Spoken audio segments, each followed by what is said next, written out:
Hello guys, welcome back my YouTube channel. Teman-teman jangan lupa untuk tekan tombol subscribe agar aku makin semangat kontennya ya. Nah, kali ini kita akan bahas tentang algoritma. Teman-teman tahu tidak apa itu algoritma? Yuk kita simak sama-sama apa itu algoritma. Perlu kita ketahui siapa itu penemu algoritma. Penemu algoritma ialah Abu Ja'far Muhammad ibnu Musa al-Khawarizmi. Abu Ja'far Muhammad ibnu Musa al-Khawarizmi adalah seorang pakar dalam bidang geografi, astrologi, astronomi, dan matematika. Ia dilahirkan di Khawarizmia, kini kota Uzbekistan, sekitar tahun 780 Masehi di kota kecil Khawarizm, sekarang dikenal sebagai Khiva dari Uzbekistan. Algoritma adalah suatu upaya dengan urutan operasi yang disusun secara logis dan sistematis untuk menyelesaikan suatu masalah untuk menghasilkan sesuatu output tertentu. Algoritma adalah logika, metode, dan tahapan sistematis yang digunakan untuk memecahkan suatu permasalahan. Definisi ini serupa dengan arti algoritma adalah prosedur sistematis untuk memecahkan masalah matematis dalam langkah-langkah terbatas. Namun, pada beberapa konteks, algoritma merupakan spesifikasi langkah-langkah dalam melakukan suatu pekerjaan. Tetapi, apa hubungannya sih algoritma dan pemrograman? Nah, teman-teman tahu tidak, algoritma pemrograman adalah langkah penyelesaian suatu permasalahan yang menghasilkan sebuah solusi dalam bentuk program komputer. Algoritma memiliki peran yang sangat penting dalam ilmu komputer. Bahkan, algoritma dapat dikatakan sebagai jantung komputer loh teman-teman. Hardware dan software pada komputer hanya dapat dikendalikan melalui sintaks dan kode program.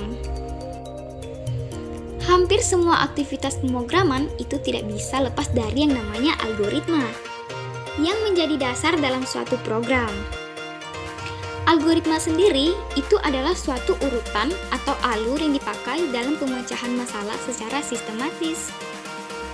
Kalau aktivitas pemrograman, algoritma adalah logika dalam pemrograman. Algoritma sangat penting ya teman-teman untuk aktivitas pemrograman.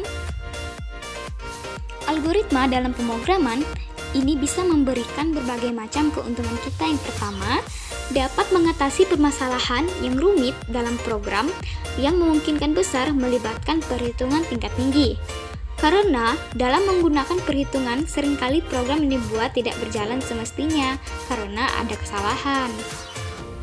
Selain itu, algoritma pemrograman juga mampu menyederhanakan program. Dari program yang besar bisa menjadi program yang sederhana, sehingga penggunaannya lebih efektif dan efisien.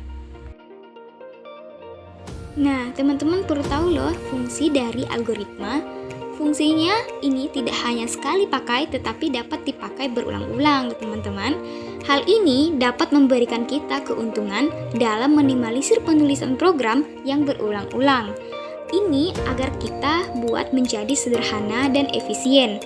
Maka, kita tidak akan kerepotan lagi dalam menuliskan program yang sama di lain waktu. Nah, dalam pembuatan program, pastinya kita akan menjumpai yang namanya kesalahan. Dalam fungsinya, algoritma ini dapat mempermudah pencarian dan perbaikan kesalahan karena programnya sudah tertata dan tersusun dengan rapi. Nah, teman-teman perlu tahu nih, ada beberapa jenis algoritma. Pada dasarnya, algoritma terdiri dari 3 jenis, yaitu algoritma sekuensial atau biasa disebut dengan spesial, algoritma percabangan, branching, dan algoritma perulangan.